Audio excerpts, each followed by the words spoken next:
Good morning, dear students. How are you? I hope you all are fine and you all are doing your work. My dear students, in this video we will discuss midpoint theorem.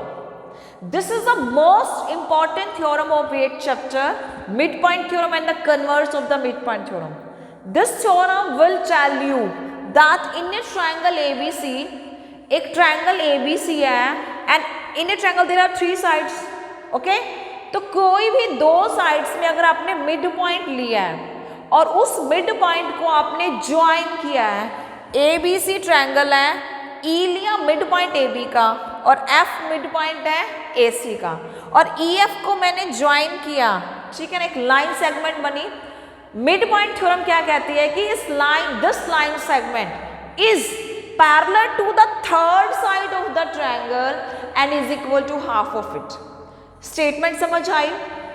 एक triangle A B C है, इस A B C triangle में ई एक mid point है एक side का, F is the mid point of another side and we join these two mid points, then the line is form, that line is parallel to the third side and is equal to half of it. Clear?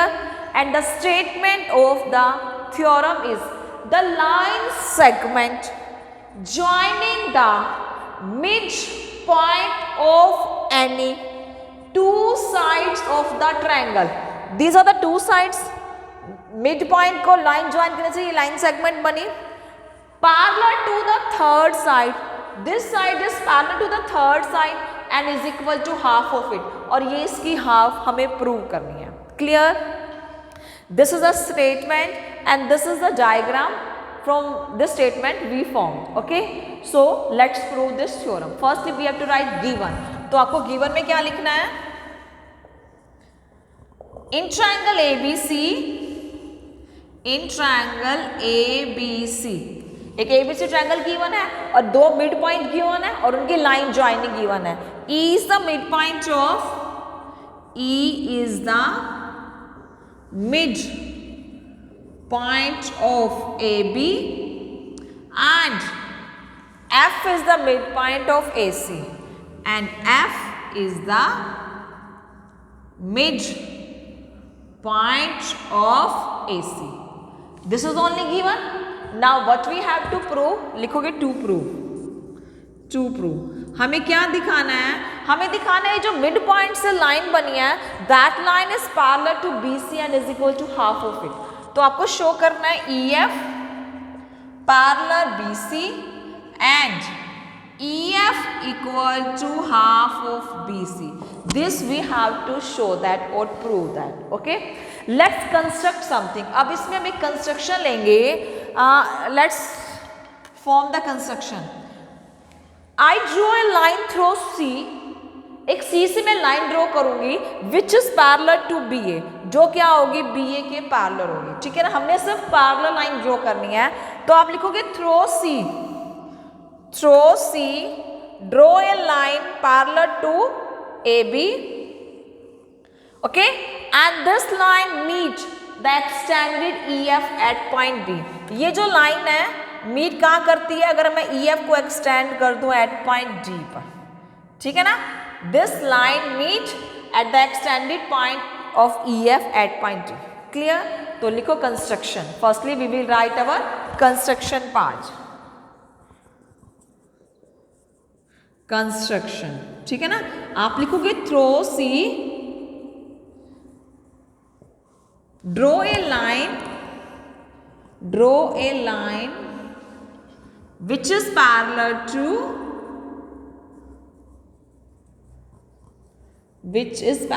to BA, जो BA के क्या है? Parallel है, and meet extended EF at D, जो extend की है F को eight D पर ना, या meet at D and meet extended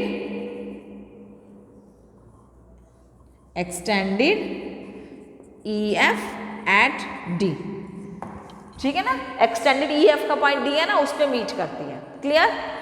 throw point C, draw a line which is parallel to BA and meet extended EF at point D. Clear? तो मैंने इसको ऐसे ड्रॉ किया. Okay, My dear students, firstly you have to draw a line in such a way that these two may be equal. Okay, that is your D point. Now my dear students, we have to show that this EF is parallel to BC and EF equal to half of BC.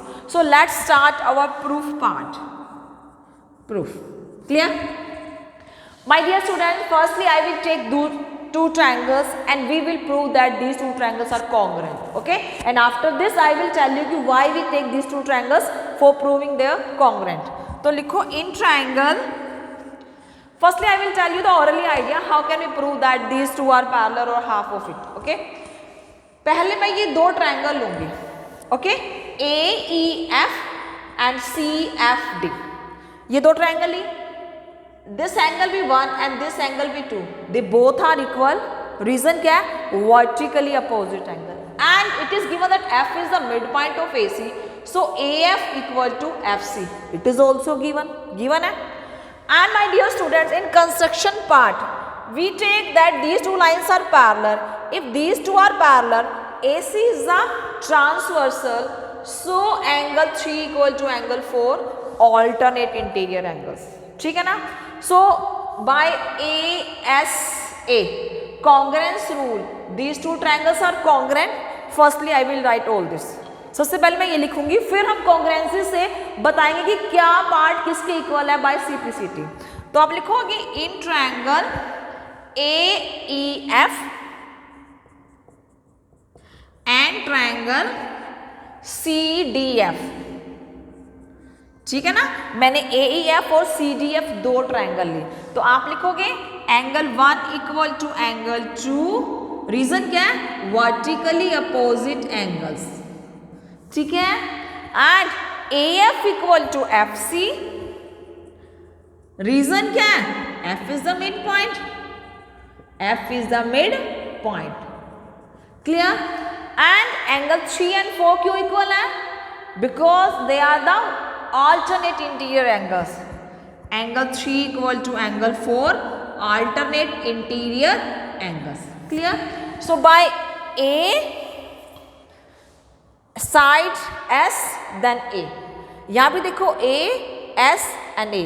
By ASA congruence rule. अब आप लिखोगे by ASA congruence rule, triangle AEF is congruent to triangle CDF. ठीक है ना? Now these two triangles are congruent proved. अब बताती हूँ कि क्या लेना है, कि congruency के बाद corresponding part क्या लेना है. They both side are equal. अब ट्रायंगल की जो रेस्ट साइड्स है वो भी तो दूसरी साइड्स के इक्वल होगी कॉरेस्पॉन्डिंग साइड्स के, because these two triangles are congruent. तो मैं दिखा दूं EF FD के इक्वल है एंड AE CD के इक्वल है. क्यों? क्योंकि ट्रायंगल तो कॉन्ग्रुएंट प्रूव हो चुके हैं. तो all three sides of one triangle are equal to the corresponding three sides of the other triangle. तो वन साइड तो ऑलरेडी इसके इक्वल है, तो मैंने क्या दिखाया? AE CD के इक्वल आ गया. ठीक है ना? तो अब आप लिखोगे AE equal to CD. Reason? CP CT. AE equal to CD and EF is equal to FD. इसका भी रीजन क्या है? CP CT. ठीक है, ये भी किससे हो गया? CP CT से. क्या दिखाया मैंने? EF और FD को सेम दिखाया, AE और CD को सेम दिखाया. Reason? Corresponding part of the congruent triangles means CP/CT. ठीक है ना? तो अब आप दो AE और CD को फर्स्ट इक्वेशन का नेम दे दो. ठीक है, AE और CD the first and this is star. EF और FD को दिया मैंने स्टार का name. Clear? My dear students, AE और E भी सेम है. क्यों? क्योंकि E तो मिड पॉइंट ऑलरेडी गिवन था. अगर E मिड पॉइंट है, AE किसके इक्वल है? EB के. तो आप लिखोगे AE equal to EB. Reason? E is the mid point. E is mid point, this is your second. ध्यान से देखना, ए ई ई बी के इक्वल है, ए ई सी डी के equal C P C T से था, यही ए ई इसके इक्वल है, यही ए ई इसके इक्वल है, that means they both all three are equal. तो ये दोनों भी क्या होंगे, इक्वल हो गए ना। अब आप लिखोगे from first and second, from first and second, first में है ए ई सी डी के इक्वल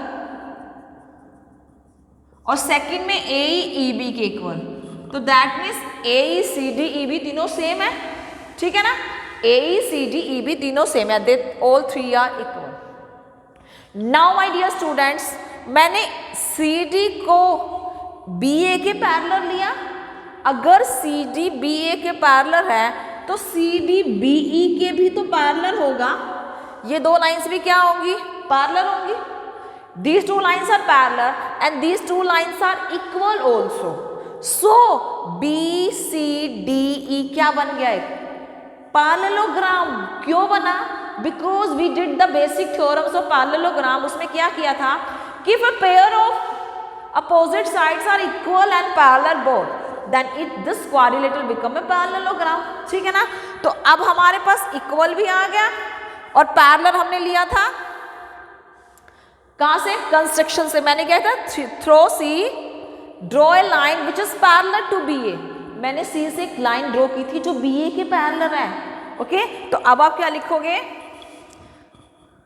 सी डी और ई बी इक्वल है and C D parallel B E by construction, by construction this implies, अब एक ही पेयर इक्वल भी है parallel भी है, तो ई बी सी डी क्या बन गया, a parallelogram. This implies E B C D is a parallelogram.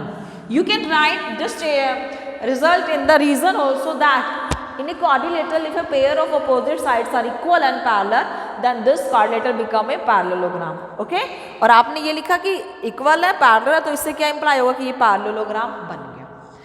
अगर कोई क्वाड्रिलेटरल पैरेललोग्राम बन ही गया है तो सेकंड पेयर भी तो इक्वल और पैरेलल हो जाएगा। अब ये पेयर तो इक्वल और पैरेलल हो गया, तो पैरेललोग्राम से मैं कह दूं कि ED और BC भी इक्वल एंड पैरेलल है। ठीक है ना। अब मैंने क्या दिखाया, दिस इज अ पैरेललोग्राम। सो तो सेकंड पेयर क्या है मेरा, ED, तो ED भी इक्वल हो जाएगा BC के एंड ED पैरेलल BC, कि ED और BC इक्वल भी हो गए और ED और BC पैरेलल भी हो गए। ठीक है। अब next step, if ED and BC are parallel, ED parallel BC, तो इससे मैं ये लिख सकती हूँ कि दिस इंप्लाइज EF और BC भी, देखो ED और EF वही सेम लाइन है, तो अगर ED BC के पैरेलल है तो EF भी तो BC के ही पैरेलल है, क्योंकि पैरेलल लाइंस का ही तो पार्ट है ये, तो part of parallel lines, part of parallel lines. ठीक है। तो EF और BC पैरेलल आ गया। This is our first part that we have to show. हमें क्या दिखाना था कि जो लाइन सेगमेंट बनी है that is parallel to the third side, तो EF और BC पैरेलल दिखा दिया। Now we have to show that this EF equal to half of BC। अब मुझे हाफ ऑफ BC दिखाना है। अब मैंने क्या दिखाया, ED और BC सेम है। अब आप लिखोगे ED इक्वल टू BC। अब ED के पार्ट करो, ED किससे बना है, EF प्लस FD से बना है, तो यहाँ लिखो EF plus FD equal to BC। मैंने ED के क्या पार्ट किए, EF plus FD equal to BC। अब EF किसके इक्वल है, EF और FD तो सेम थे। कब सेम थे, हमने फर्स्ट ले लिया स्टार से। EF और FD सेम थे, CPCT से आया था, तो जहाँ FD है मैं वहाँ EF लिख सकती हूँ, because both lines are same. ये कॉरेस्पॉन्डिंग पार्ट ही तो है कॉन्ग्रुएंट ट्रायंगल से, बाय CPCT हमने स्टार से दिखाया था। तो आप लिखोगे from star EF plus FD को भी मैंने क्या कर दिया, EF लिख दिया। This is equal to BC, तो 2EF इक्वल टू BC, तो EF क्या हो गया, BC by 2, that means half of BC। This is proved. हमें यही प्रूव करना था कि जो लाइन सेगमेंट मिड पॉइंट को ज्वाइन करने से जो लाइन सेगमेंट बनी है, that line segment is parallel to the third side and is equal to half of it. Parallel होगी थर्ड साइड के एंड हाफ ऑफ इट होगी, तो आप लिख दोगे हैंस प्रूव्ड। प्रूव हो गया हमारा। Okay, if there is any doubt then you can comment in my comment box. Thank you my dear students.